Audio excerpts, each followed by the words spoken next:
2 linggo na ngang masakit ang ulo ng asawa ko dahil dito sa aming villa na pinutol yung kanyang salamin. Then, isang gabi nga, habang nagsasuffer yung asawa ko, biglang may nangamusta sa amin. At syempre, na-share nga ng asawa ko yung kanyang pinagdadaanan by that time. Walang ano-ano nga'y sinabi niya na, "Pastor, mahirap na walang salamin.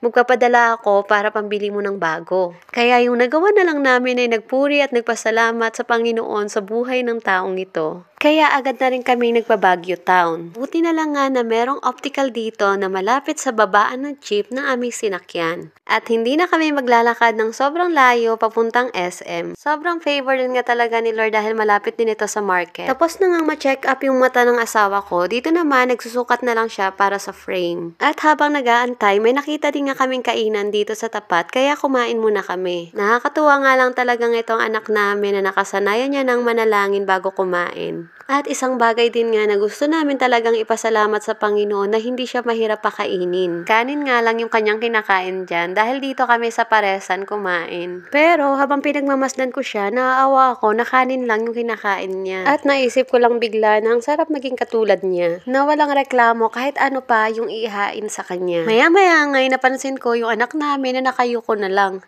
Aba, sinisimot pala itong mga nalalaglag.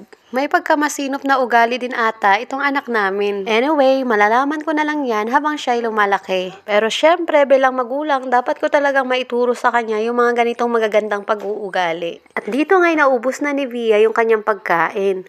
Pero maya-maya, nagpadagdag pa ito ng kanin. At talagang bumuelo pa nga sa kanyang pagkain. At nagmadali na nga kami. Pinasimot na rin ng tata yung kanyang pagkain. Baka nga kasi tapos na yung paggawa ng kanyang salamin. Pinainom lang namin ng tubig si Via. Pagkatapos, bumalik na kami sa optical. Mamaya ko na lang nga ipasilip yung bagong salamin ng aking asawa after niyang magpagupit. Nagsistruggle na rin nga kami ngayon kay Via dahil ayaw na magpakarga kapag nagmamarket kami. Yung gusto niya, mag-isa na lang siya na maglalakad. Kaya bago nga nag-market yung asawa ko, naghanap-hanap muna kami ng kiddie play area dito malapit sa market. Kaya sinubukan namin pasukin nga yung isang mall dito mismo sa market ng Baguio. Salamat sa Diyos at may nakita nga kami dito na pwede namin pagtambayan ni Via habang nag-aantay sa aming tatay na mamamalengke at magpapagupit. First time nga lang matry ni Via yung ganito kasi kadalasan kapag namamalengke yung asawa ko ay sumasama kami. Nung mga time na yon ay okay lang dahil walang kaso kay Via ang magpakarga. Pero ngayong toddler na siya, naku po, ayaw na magpakarga at gusto nang maging independent. Kaya salamat talaga sa Diyos na nakita namin itong kiddie play area dito sa may Abanao Mall. Medyo naninibago din nga dito si Via dahil hindi siya sanay na merong kalaro. Kaya ayaw niyang mag-share ng mga toys sa ibang bata. Takot din siyang makijoin dahil nga bago yung mga mukha sa kanya. Pero habang tumatagal, napansin ko nga na nagkakaroon na rin siya ng kumpiyansa sa kanyang sarili. Hindi na siya natatakot sa ibang bata pero nahihirapan pa rin siyang mag-share ng toys sa kanila. At kahit anong sabi ko pa nga sa kanya na, "Via, mag-share ka," hindi niya talaga ito naiintindihan.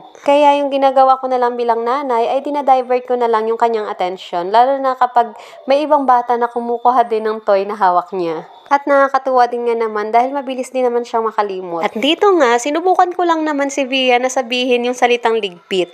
Aba, maya-maya niligpit nga yung mga toys dito. Malaking tulong talaga yung naririnig niya din sa akin araw-araw yung salitang ligpit tuwing pagkatapos niya maglaro. At eto naman nga yung mga ilang ginawa ni Via na talagang nagpatuwa sa mga ilang mami dito.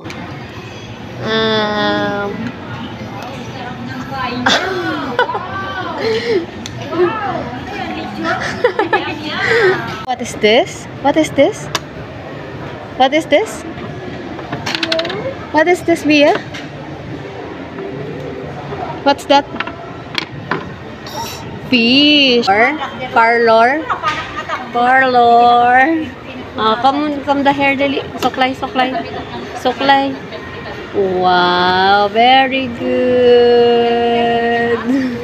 Nakakatuwa lang talagang makita yung development ng isang bata. At sa wakas nga'y dumating na rin ang aming tatay pagkatapos ng isang oras. At eto na nga yung kanyang bagong salamin at ang kanyang bagong hairstyle. Lumabas talaga yung kapugihan ng asawa ko dahil sa kanyang bagong gupit at bagong salamin. At isang favor pa nga talaga dahil itong matagal ko nang hinahanap ay dito ko lang din nakita sa tapat ng play area. Napakabisa kasi talaga neto sa mga marks ni Via. Salamat talaga sa Diyos na provider at controller sa lahat ng bagay. Ako nga pala si Mama Care. Thank you for watching!